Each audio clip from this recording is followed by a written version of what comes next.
Il est 7h45 à l'écoute de Sud Radio. Nous allons parler de la complémentaire du privé, de la retraite Agirc Arrco, avec Yann Gaël Amghar, directeur général de l'URSSAF. Bonjour. Bonjour.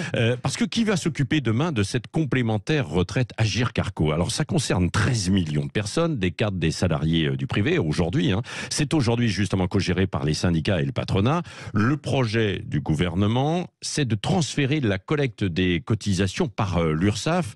Le projet a été retoqué par le Sénat il y a quelques jours. C'est toujours effectivement en discussion et le gouvernement y tient. Il y a eu un report. Mais c'est un fait quand même assez rare. Il y a des syndicats aux côtés du patronat pour s'opposer à cette opération. Alors on a entendu les arguments de l'Agirc Arrco il y a quelques jours sur Sud Radio, venus nous expliquer évidemment eux-mêmes leurs arguments, qu'il n'y avait pas de raison de changer un système qui marche.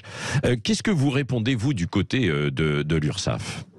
Alors tout d'abord, merci effectivement de me donner l'occasion d'expliquer ce sujet qui peut paraître peut-être un peu technique, mais qui concerne en fait tous vos auditeurs, qu'ils soient entrepreneurs ou qu'ils soient salariés ou éventuellement retraités. Alors, ça fait plusieurs années que régulièrement, on confie à l'URSSAF la collecte de nouvelles cotisations, de nouveaux prélèvements. Il y a 11 ans, on a fait l'assurance chômage. En début d'année, on a repris, par exemple, la formation professionnelle et l'apprentissage. Sur les 5 dernières années, on a repris une douzaine de nouvelles collectes. Alors, pourquoi on fait ça ? Il y a 2 raisons. La première, c'est pour simplifier la vie des entreprises.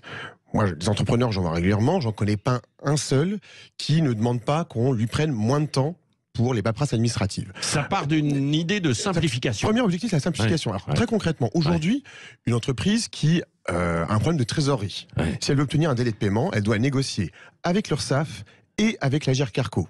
Demain, avec le transfert, elle aura un seul interlocuteur pour ses cotisations sociales, pour obtenir des délais, pour les renégocier, etc. Donc c'est quand même un gain en simplification pour les entreprises. L'autre objectif, c'est de faire des gains pour les régimes de retraite. Alors pourquoi ? Parce que on collecte mieux que l'Agirc Arrco, c'est-à-dire qu'on va mieux récupérer l'argent, les impayés auprès de ceux qui ne payent pas. Eux ne récupèrent pas suffisamment bien l'argent. C'est ce que nous, pourtant, ils ont quand même des milliards de réserves. Là, mais nous, ça marche plutôt bien, quoi. Et ça fonctionne bien, mais nous, on récupère mieux les impayés auprès de ceux qui ne payent pas. Par ailleurs, on a des capacités de contrôle qui n'ont pas. C'est-à-dire que nous, on a des contrôleurs qui vont sur place, on fait la lutte contre le travail dissimulé.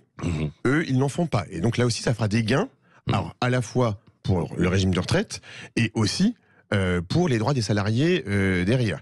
Et puis, par ailleurs, quand on fait ça, on supprime des tâches qui sont un peu en doublon entre l'Agirc Arrco et nous. Et donc, au total, nous, on pense à faire un gain de plus de 700 millions par an pour le régime de retraite. De l'économie, effectivement, par rapport à ça. Donc, et une meilleure efficacité. Alors pourquoi certains disent, y compris chez les syndicats et puis des politiques, qu'il pourrait y avoir un risque d'accident industriel autour de cela ?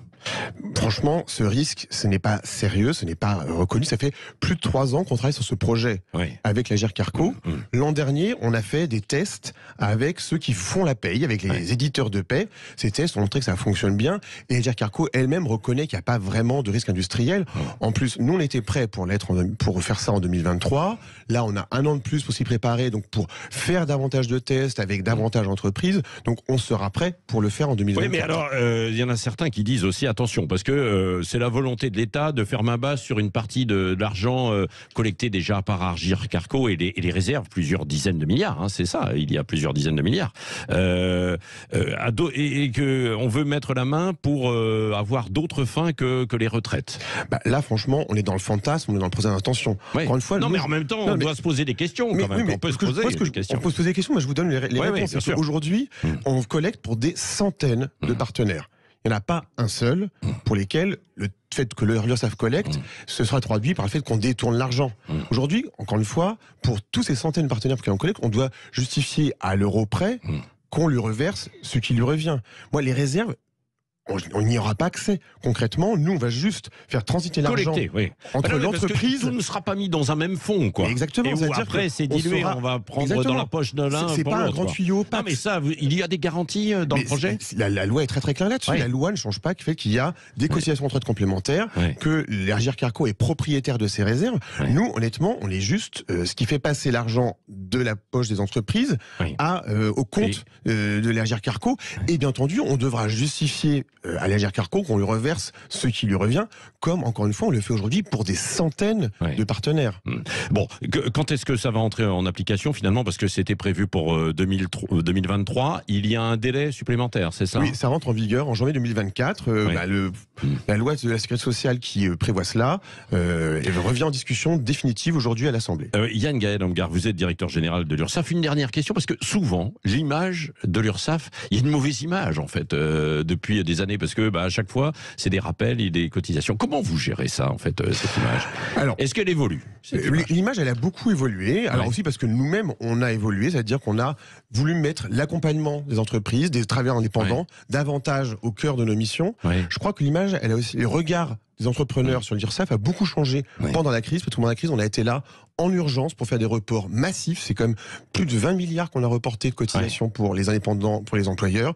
Il y a 200 000 indépendants à qui on a fait des aides, clairement, pour boucler les fins de mois. Et donc, aujourd'hui, moi, ce que j'entends de la part des indépendants, des entrepreneurs, c'est que l'URSSAF a changé. Bon, très bien. Et puis il y a eu je crois, une reconnaissance aussi parfois des erreurs qui peuvent être commises. C'est important évidemment de reconnaître ça. Merci en tout cas pour toutes ces explications ce matin en direct sur Sud Radio. Yann Gaël Amghar, directeur général de l'URSSAF.